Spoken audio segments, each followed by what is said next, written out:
Hi there, in this tutorial we're going to be producing an orthographic drawing of our noob.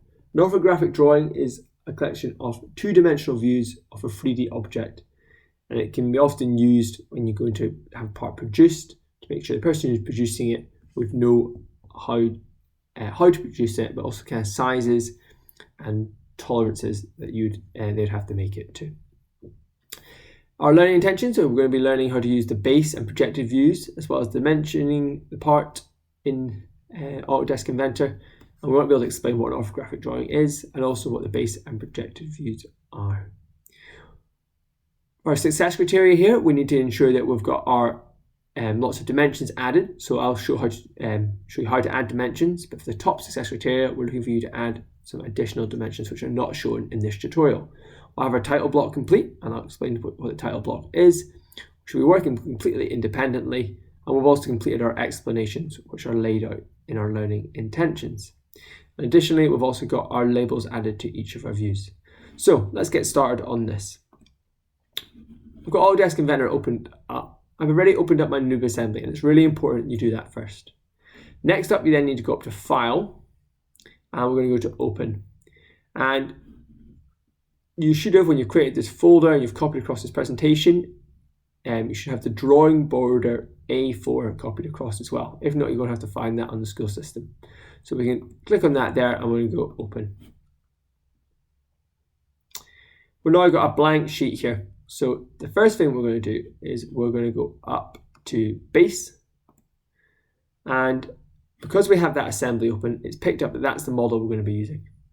So you've got this little view cube up here, and this allows you to rotate that model. So we want that model to be face on to us there.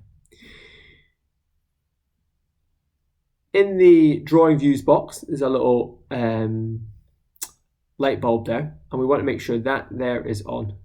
And we're going to call this our elevation. So we've got the light. If you click it off, you see it kind of looks like it's off. Click it on, it looks like it's on. Scale 1 to 4, that is fine. It's just chosen that because it thinks that will be able to fit all the views we require on our page there. So we can click OK on that there. You notice when we add that, you notice when we add that there, it's kind of coming as just a kind of line drawing, and that's all we're looking for. And we've not got that extra detail, the color. We don't need to have that information shown on our orthographic view drawing. So what I can do is anywhere in that red box when it's kind of highlighted, I can click and I can drag that. And I'll drag that kind of towards the left there. And that means I'll have some space to add my additional views there. So now we're going to add our projected views. So up the top here, we can click on projected, and we can click on our noob there, the view of that there. And you see if I drag off to the right, it projects the view of his right hand side over to that side there. If I drag off to the top, it projects the view of his top. So I'm going to project one view across here, and I click. Then we go back onto my drawing there, and I'm going to go above it, and I'm going to click there as well. And then what I need to do then is right click and go create. And it's added my two additional views. So what I'm going to do at this moment here is I'm just going to save it. So File, Save As, and we're going to call that my noob. I'll just click Save. And that's it saved. So now we've noticed you've got some view labels in here which aren't, or you may not have them, but what we do need to do is make sure we've got the right one. So we can double click on our little drawing up here, and where it says view 79, we're going to call that plan. And if the view wasn't visible before, you'll need to click the little light bulb, so you can click OK there. And on this one here, we're going to click here and make sure the light bulb's on, and that's end elevation. And we'll click OK there as well. So we've got our views added, and we've got our labels added there as well. Now we would like to add some dimensions. So we need to go up to the Annotate tab. So Annotate there, go Dimension. And now when we hover over it, rather than highlighting the whole view, it's going to highlight just selected little edges. So you might need to zoom in here. You can use your scroll wheel to do that there. So this one here, I'm going to select the front of it. Actually, I'm going to start in the elevation view here. I'm going to do how wide our noob is. So we're going to select the very outside edge there, just by clicking on it, and then the very outside edge there, just by clicking on it and making sure it's highlighted before we click, and that's got my dimension. And I just click again to position where I want the dimension. This will pop up, and you can actually just click OK there. So that's got my dimension of the width. On this one here, I'm going to add the height, so I'm going to click on the top of his hat there. See, it's gone red for me. I'm going to click on the very bottom bar there, and I've got his height, and it's 285. And this is all in millimeters. This template's been set up to use millimeters. And if this will show you how close you have followed the tutorials, because you actually, for these two dimensions, they should be exactly the same. Next up, I'm going to dimension the hat. Now the hat's slightly tricky.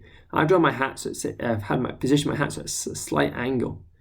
So what I need to do is at kind of the furthest back point of that circle I want to click. And you see it's kind of picked up, and that's the furthest out point in that circle. So I can click there. And I also need to do that down here. And you see it's got that furthest out point there again. And that's up, then add a dimension. And I can just click to position that there. Again, just click OK.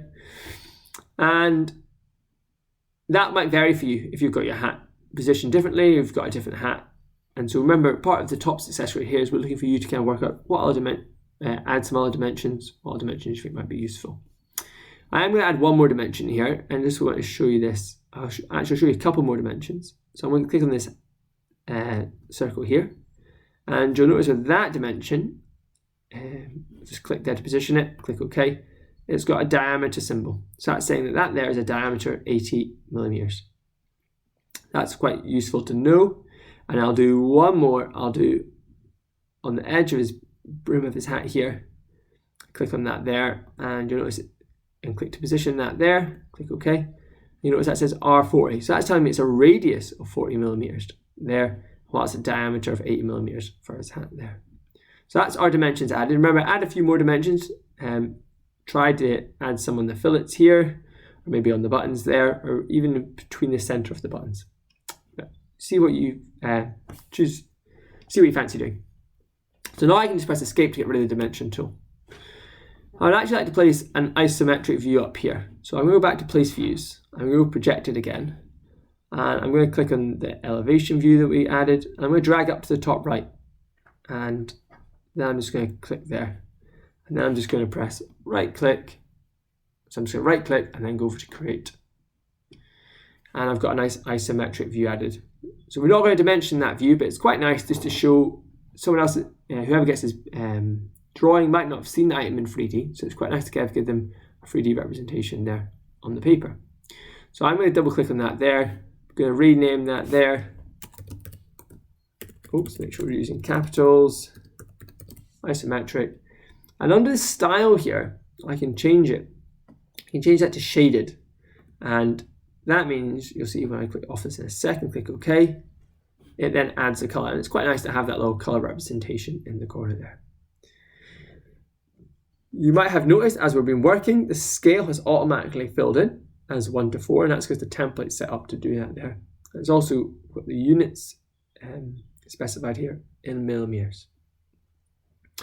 We've also got a symbol in the bottom right hand corner here called the third angle view, and that means that if we look, that we project an image off to the right hand side, we're seeing the right hand side there. So we've got most things added there. We've got our dimensions added, we've got our labels added there, and we've got obviously our projected views added. But one thing we've not got our title edited. So I'm just what I'm going to do is I'm going to go right click on my noob on the model tree here. I'm going to go I Properties, and you'll see we've got a couple of bits that's saying Edit Title. So I'm going to change that to, oops, I'm actually going to just use capitals this, My Noob, and I'll do that.